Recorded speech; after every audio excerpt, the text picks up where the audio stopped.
요한계시록 17장 1절부터 8절까지 말씀을 저랑 돌아가면서 교독을 하겠습니다.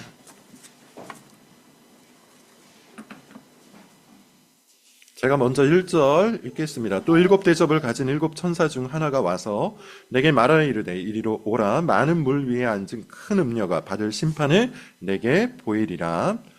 땅의 임금들도 그와 더불어 음행하였고 땅에 사는 자들도 그 음행의 포도주에 취하였다 하고 곧 성령으로 나를 데리고 광야로 가니라. 내가 보니 여자가 붉은빛 짐승을 탔는데 그 짐승의 몸에 하나님을 모독하는 이름들이 가득하고 일곱 머리와 열 뿔이 있으며 그 여자는 자줏빛과 붉은빛 옷을 입고 금과 보석과 진주로 꾸미고 손에 금잔을 가졌는데 가증한 물건과 그의 음행에 더러운 것들이 가득하더라.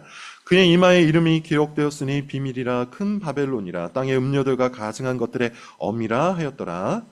또 내가 보매 이 여자가 성도들의 피와 예수의 증인들의 피에 취한지라.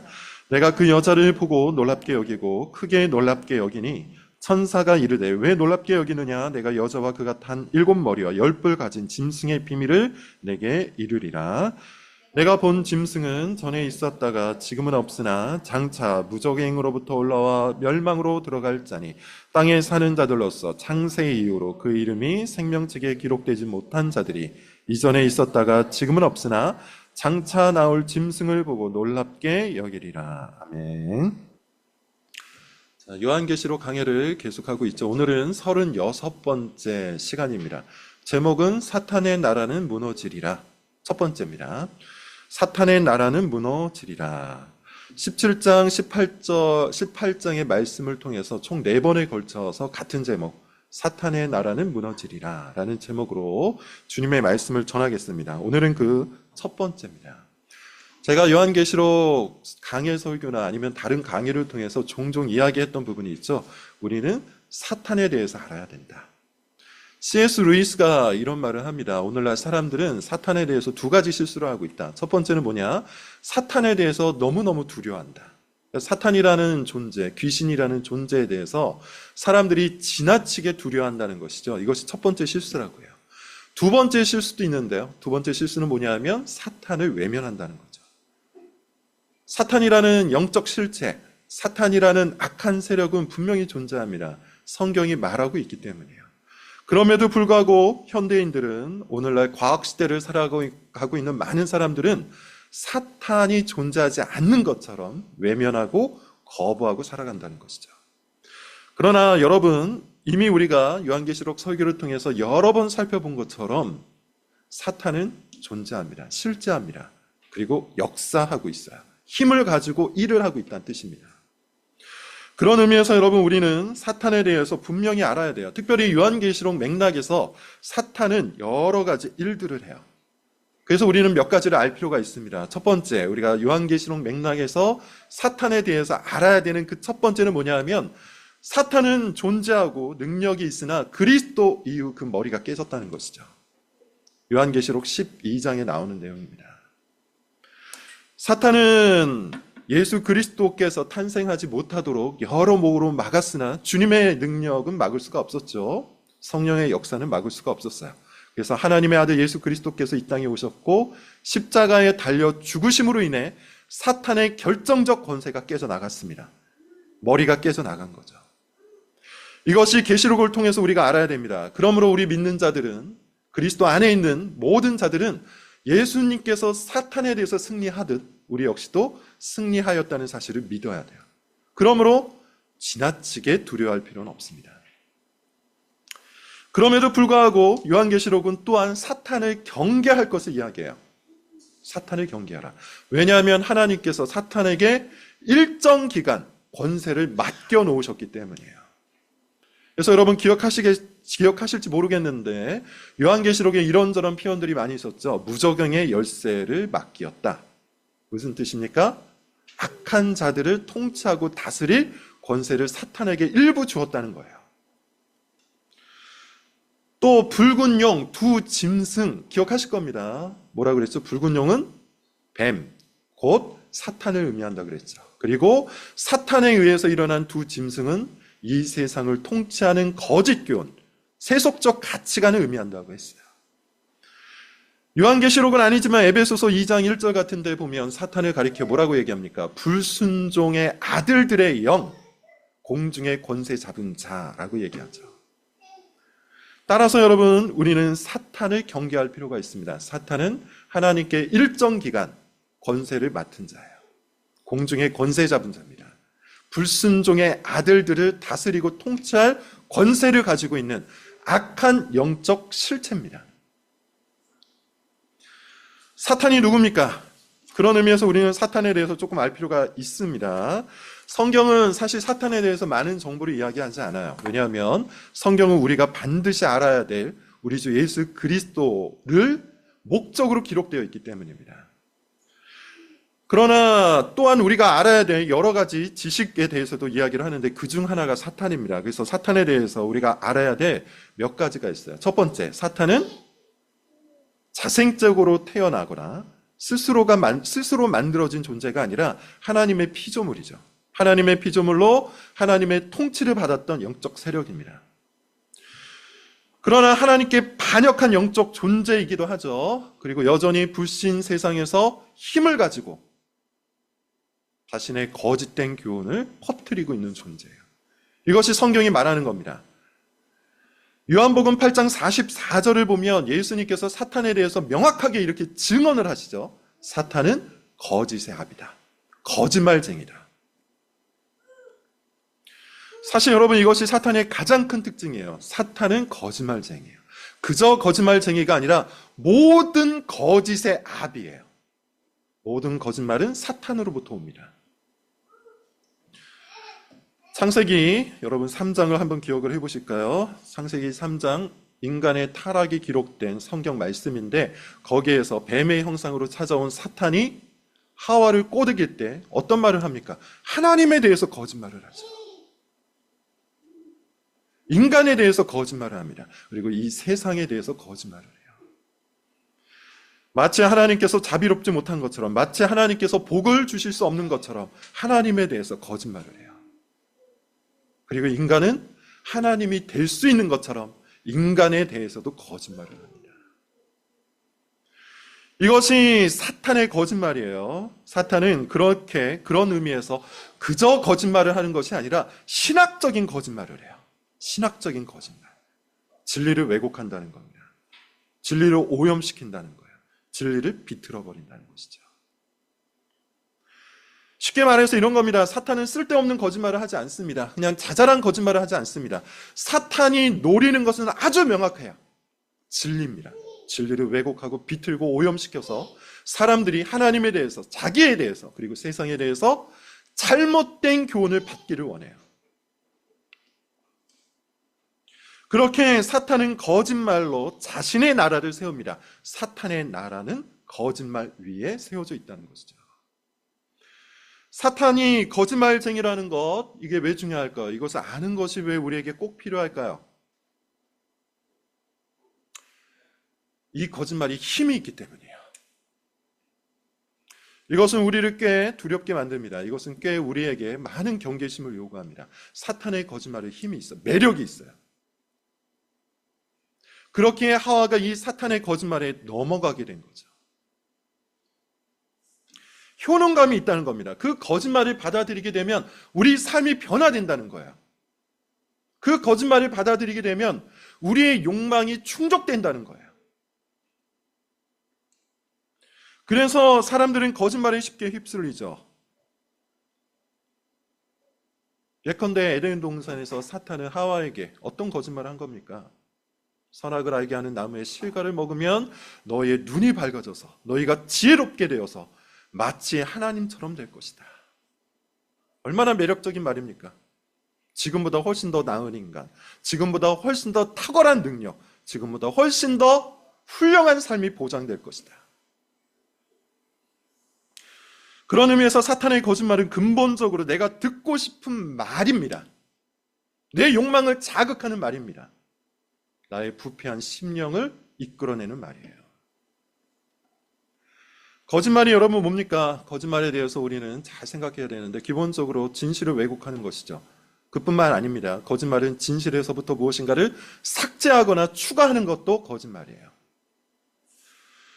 또한 거짓말은 진실을 숨기는 것일 수도 있고요.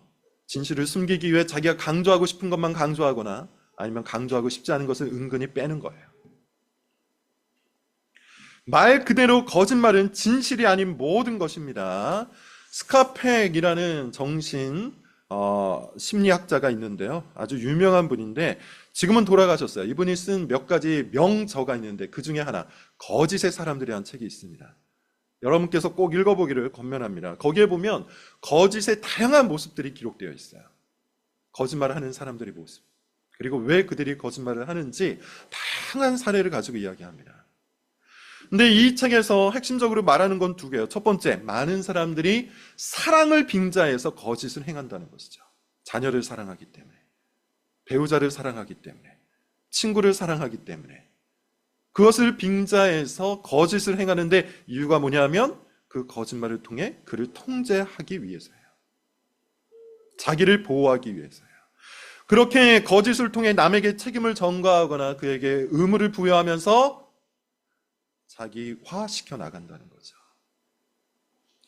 그러면서 스카펙은 이 모든 거짓의 뒤편에 악한 영적 세력이 있음을 폭로를 합니다. 스카펙은 참된 기독교인인지 아닌지 몇 가지 논란이 있기는 하지만 기본적으로는 기독교인으로 알려져 있어요.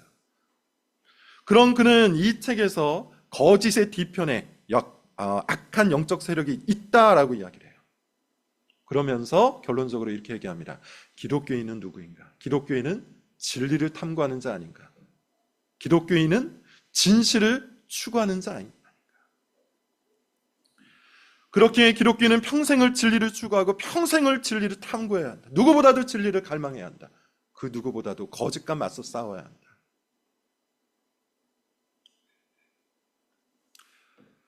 그 말에 저도 동의합니다. 기독교인은 거짓을 미워하는 사람들이죠. 왜냐하면 거짓의 아비였던 사탄에 속하여서 그의 노예로서 살아왔던 삶의 폐해를 알기 때문이에요. 그 삶이 얼마나 고통스럽고 그 삶이 얼마나 악한 것이었는지를 알고 깨달은 자이기 때문이에요. 그러므로 거짓을 미워합니다. 사탄을 미워합니다. 거짓은 사탄에 속한 것이고 진리는 그리스도께 속한 것이기에 참된 기독교인은 거짓을 미워해요. 그리고 평생 동안 진리를 외칩니다. 평생 동안 진리를 탐구합니다. 그런 의미에서 기독교인은요, 거짓의 나라를 무너뜨리고 하나님의 나라, 참된 진리의 나라를 세워나가는데 자기 삶을 헌신하는 것이죠. 자기 삶을 던져나가는 것이죠. 자, 이것이 여러분 사실 요한계시록의 전체 주제라고 계속해서 말씀을 드렸습니다. 이런 거예요. 사탄이 세운 거짓의 나라가 있다. 그 거짓의 나라는 결국 무너질 것이다. 그러므로 진리를 추구하는 너희 교회여, 결코 위축되지 말고 끝까지 진리 위에 서라. 거짓의 효능감에 현혹되지 말아라. 거짓은 패배할 것이고 진리는 승리할 것이다. 이것을 교회에게 북돋는 이야기. 이게 요한계시록의 주요 메시지입니다. 오늘 본문을 여러분 한번 보십시오. 7 재앙이 끝났습니다. 우리는 앞서 7 재앙들을 쭉 살펴봤죠. 7 봉인의 재앙, 7 나팔의 재앙, 그리고 마지막으로 7 대접의 재앙을 봤어요. 7 재앙이 이제 다 끝이 납니다. 1절을 같이 한번 읽어볼게요. 1절 말씀 함께 읽겠습니다. 시작. 또 7 대접을 가진 7 천사 중 하나가 와서 내게 말하여 이르되 이리로 오라. 많은 무리에 앉은 큰 음녀가 받을 심판을 내게 보이리. 자, 1장부터 16장까지 설교를 잘 들으신 분들은 이제 17장부터 이어지는 내용들을 나름대로 해석할 수 있으리라고 봅니다. 우리는 이것을 문자 그대로 해석하지 않고 여기에 담겨져 있는 상징, 비유 등등을 해석을 하면서 알고 있어요. 자, 먼저 많은 물 위에 앉은 큰 음녀가 등장합니다. 많은 물. 이것도 앞서 한번 설명을 드렸는데 많은 물은 뭡니까? 바다죠. 요한계시록에서 바다가 상징하는 것이 뭐라 그랬죠? 바다로부터 짐승이 올라온다라고 이야기할 때 바다는 뭐라 그랬어요? 혼탁한 세상을 의미한다 그랬죠. 혼탁한 이 세상. 안다라는 표현도 의미심장하다고 했는데요. 안다라는 이 표현은 무엇을 의미한다고 했습니까? 통치를 표현한다고 그랬어요.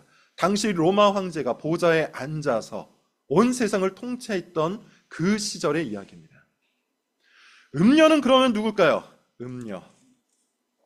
음녀는 미리 말씀을 드리면 이 세상을 통치하는 사탄의 사상, 세속적 가치관을 의미하는 거예요.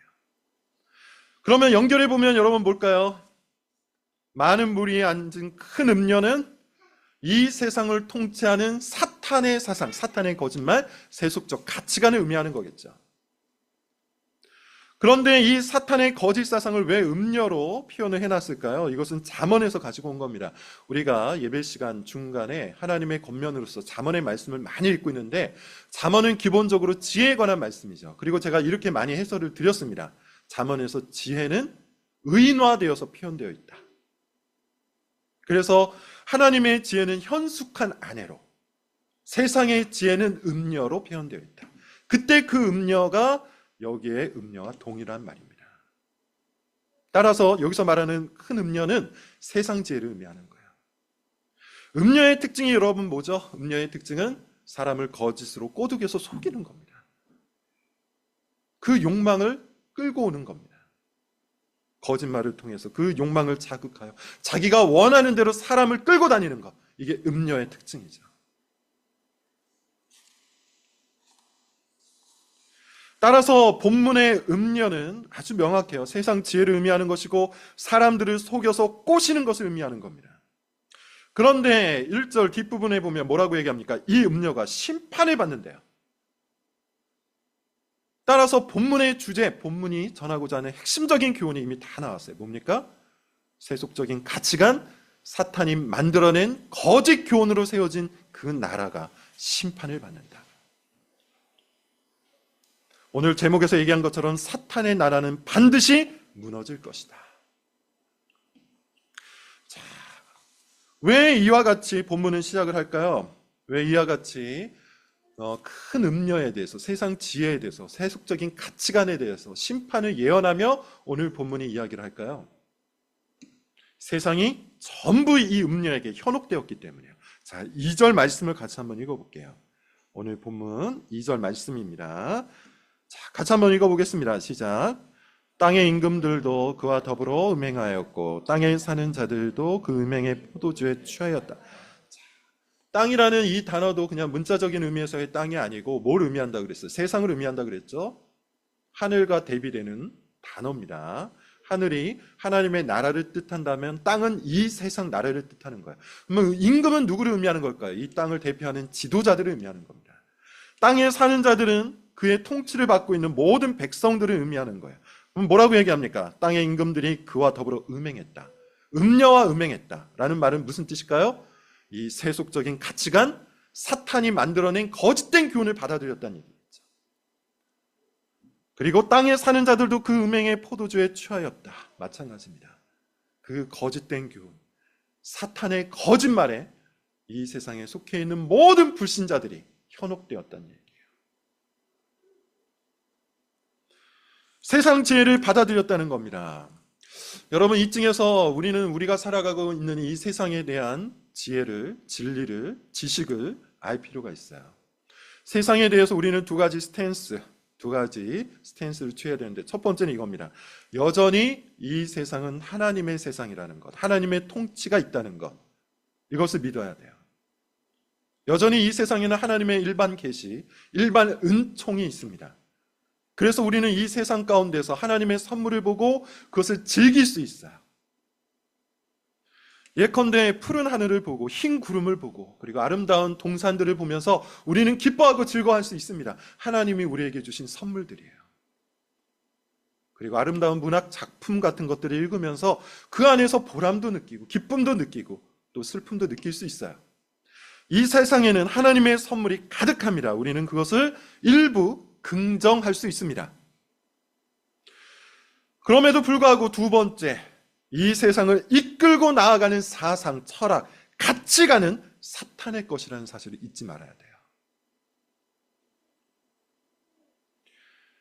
지난 1월 달에 제가 신년 설교를 무신론에 대항하는 하나님의 말씀이라는 큰 주제를 갖고 전달을 했습니다. 왜 하나님을 믿어야 하는가라는 제목이었죠. 그때 이미 설명을 드렸습니다. 이 세상 전반에 이끌고 있는 철학은, 이 세상 전반에 이끌고 가고 있는 가치관은 무신론적이다. 다시 말하면 하나님을 대적하고 하나님을 모독하는 사상이다.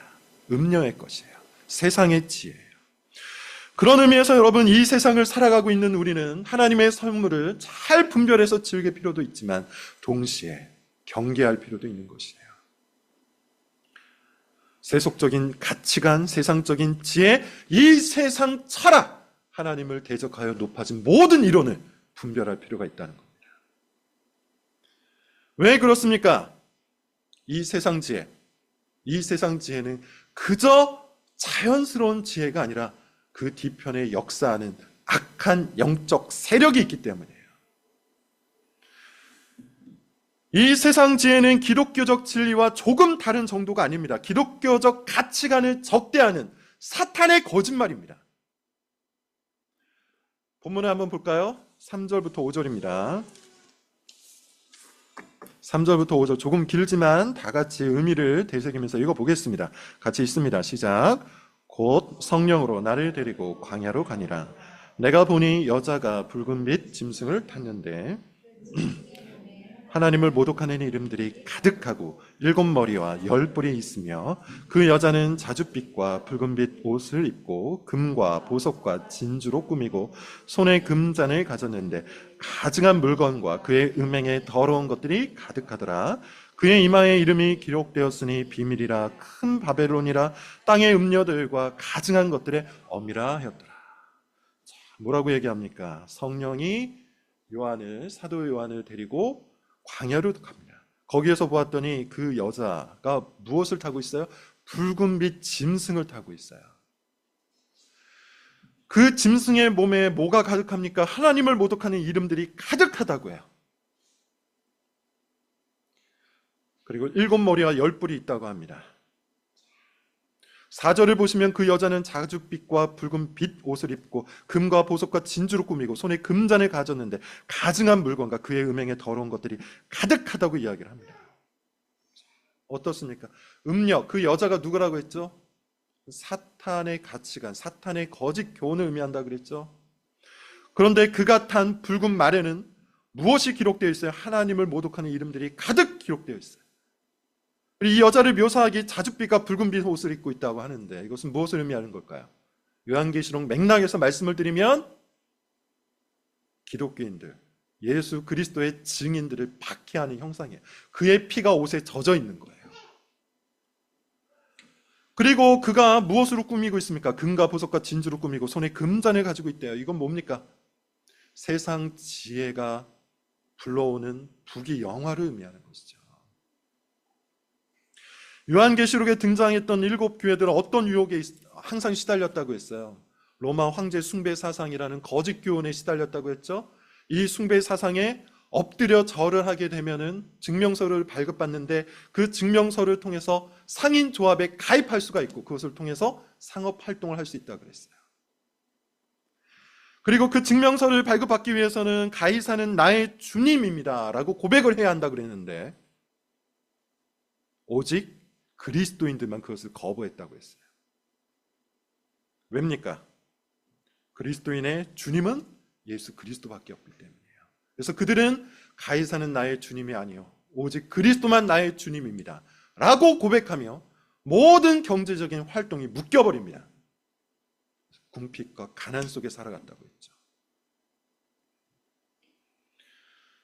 무엇을 말하는 겁니까? 한 번만 굽히면, 한 번만 세속적인 가치관과 타협을 하면, 세상 지혜를 받아들이기만 하면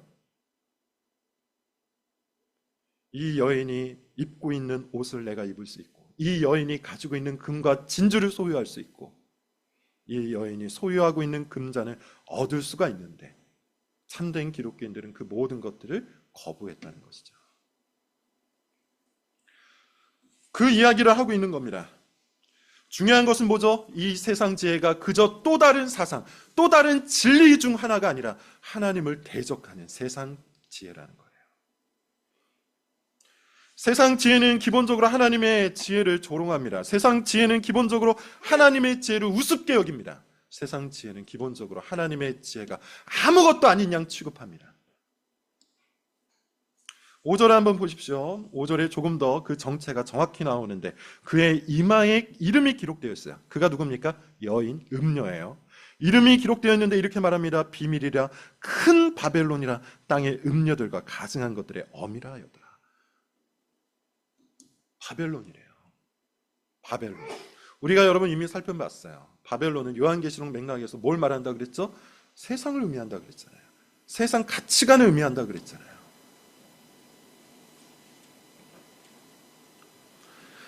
바벨론은 하나님을 대적하는 세상을 총체적으로 말하는 겁니다. 음녀들의 어미라는 말은 이 세상 지혜의 원류라는 뜻이에요. 다시 말하면 사탄의 지혜를 말하는 겁니다. 오늘의 본문은 우리가 세상을 이해하는 데 있어서 매우 중요한 교훈을 담고 있습니다. 앞서 얘기했던 것처럼 세상 가치관에 힘이 있다는 걸 얘기해줘요. 세상 가치관에 매력이 있다는 걸 얘기해줘요. 세상 지혜, 세상 가치관, 세속적인 그 지혜를 받아들이게 되면 우리는 우리가 원하는 것을 즉각적으로 얻을 수 있어요. 선악을 알게 하는 그 나무의 실과를 바라봤을 때 아담과 하와가 참으로 탐스럽게 여겼던 것처럼, 그리고 그것을 즉각적으로 손에 쥐고 먹을 수 있었던 것처럼 사탄의 지혜는 우리가 욕망하는 것을 즉각적으로 가져다 줍니다. 그게 뭡니까? 돈이요, 명예요, 권력이요, 쾌락이죠. 진리를 외면하고 거짓을 따르면 돈을 얻을 수 있고 명예를 얻을 수 있고 권력을 얻을 수 있고 내가 즉각적으로 원하는 모든 욕망, 쾌락을 얻을 수 있다. 그렇게 우리의 욕망을 이 세상에 묶어버립니다. 우리의 갈망을 이 세상에 묶어버리는 거예요. 하나님께서 우리에게 주신 욕망과 갈망은 신령한 것들을 향해 있는데 그 방향을 비틀어버리는 거예요. 그렇게 그는 거짓말을 합니다. 그렇게 그는 우리의 욕망을 그 거짓말에 묶어두어서 진짜 세상, 진짜 나라, 그 영원한 복락을 누리지 못하게 하는 거예요. 보지 못하게 하는 거예요. 마치 에덴이라는 복된 동산을 보지 못하고 자기 욕망에 사로잡히게 만든 뱀의 거짓말과 같은 거짓 교훈이 오늘날에도 횡행하고 있다는 것이죠. 여러분, 오늘날 이런 거짓말이 얼마나 많습니까? 우리가 살아가고 있는 이 세상에 이런 거짓 선전들이 얼마나 많습니까? 이런 거짓말을 또한 아무렇지도 않게 받아들이고 있는 사람들은 또 얼마나 많습니까? 심지어 교회 가운데서도 이런 거짓 교훈이 복음과 섞여서 전파되고 있는 경우는 또 얼마나 많습니까? 우리는 이런 거짓이 아니라 진짜 세상, 진짜 나라를 봐야 합니다. 진짜 복락을 바라봐야 돼요. 그것이 우리의 욕망, 우리의 갈망이 되어야 돼요. 우리는 진실, 진리, 그리고 저 영원한 복락을 향해요. 이것이 오늘 본문의 주제예요. 6절을 봅시다. 6절에 보면 이런 표현이 있습니다. 또 내가 보면 이 여자가 성도들의 피와 예수의 증인들의 피에 취한지라. 내가 그 여자를 보고 놀랍게 여기고 크게 놀랍게 여기니 이 여자, 음녀, 바벨론, 세상지혜, 세속적인 가치관이 무엇에 취해 있다고 합니까? 성도들의 피와 예수의 증인들의 피에 취한지라. 앞서 말했던 것처럼 세상 지혜는 하나님의 지혜가 아주 우습다고 생각합니다. 조롱을 합니다. 별거 아니라고 봅니다. 이렇게 말하는 것이죠. 왜 멍청하게, 왜 바보같이, 왜 쓸데없이, 왜 그렇게 비효율적으로 한 번만 눈의 방향을 틀면, 한 번만 인생의 방향을 틀면 여기에 돈이 있는데, 여기에 명예가 있는데, 여기에 쾌락이 있는데, 여기에 지금 여기에 네가 원하는 모든 욕망이 있는데 왜 그렇게 바보같이 사느냐? 왜 하나님의 지혜를 운운하고 왜 십자가의 지혜를 운운하느냐? 그렇게 이야기를 한다는 겁니다. 7절, 8절을 여러분 한번 보십시오. 7절, 8절에 보면 이런 말씀이 있죠. 우리 같이 한번 7절, 8절을 읽겠습니다. 시작. 천사가 이르되 왜 놀랍게 여기느냐? 내가 여자와 그가 탄 7머리와 10뿔 가진 짐승의 비밀을 내게 이르리라. 내가 본 짐승은 전에 있었다가 지금은 없으나 장차 무적행으로 멸망으로 들어갈 자니 땅에 사는 자들로서 창세 이후로 그 이름이 생명책에 기록되지 못한 자들이 이전에 있었다가 지금은 없으나 장차 나올 짐승을 보고 놀랍게 여기리라. 7머리와 10뿔을 가진 짐승의 비밀은 다음 주에 설명을 드리겠습니다. 다음 주에 천사가 그 비밀을 해석을 해줘요. 중요한 것은 뭡니까? 7절부터 8절까지의 말씀을 통해 우리가 알 수 있는 중요한 교훈. 사탄은 실체가 있다는 겁니다. 그리고 사탄은 역사한다는 겁니다. 그리고 사탄의 실체와 사탄의 역사는 기독교를, 그리스도인들을, 하나님의 진리를 적대한다는 것이죠. 우리는 이 사실을 반드시 알아야 됩니다. 그리고 하나님의 지혜를 바라봐야 돼요. 하나님의 지혜를 추구해야 돼요. 그 지혜를 얻기 위해 우리의 모든 것을 바쳐야 돼요. 땅속에서 진주를 발견한 상인이 자신의 모든 재산을 팔아 그 땅을 사고 기뻐했던 것처럼 우리는 하나님의 지혜를 갈망하고 갈망해야 합니다. 그 하나님의 지혜의 절정이 뭡니까? 예수 그리스도죠. 그 하나님의 진리의 절정이 뭡니까? 우리 주 예수 그리스도입니다. 우리는 그리스도 안에서 모든 지혜와 모든 진리를 발견합니다. 그것이 뭐죠? 우리가 죄인이라는 사실이에요.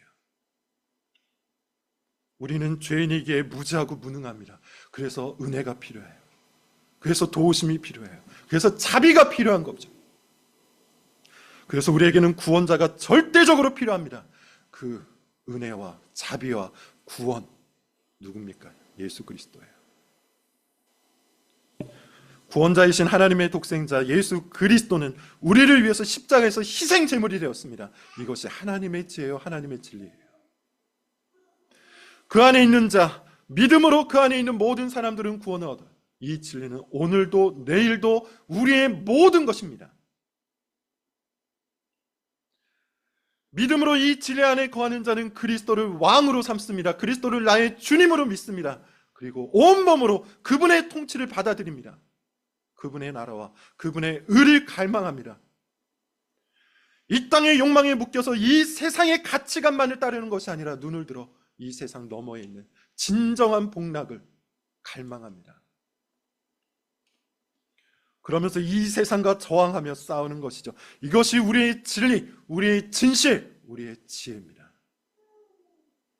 우리 담장너머 교인 모두가 평생 동안 이 하나님의 지혜를 사랑하고 이 지혜를 갈망하며 살아갈 수 있기를 기도합니다. 기도하겠습니다.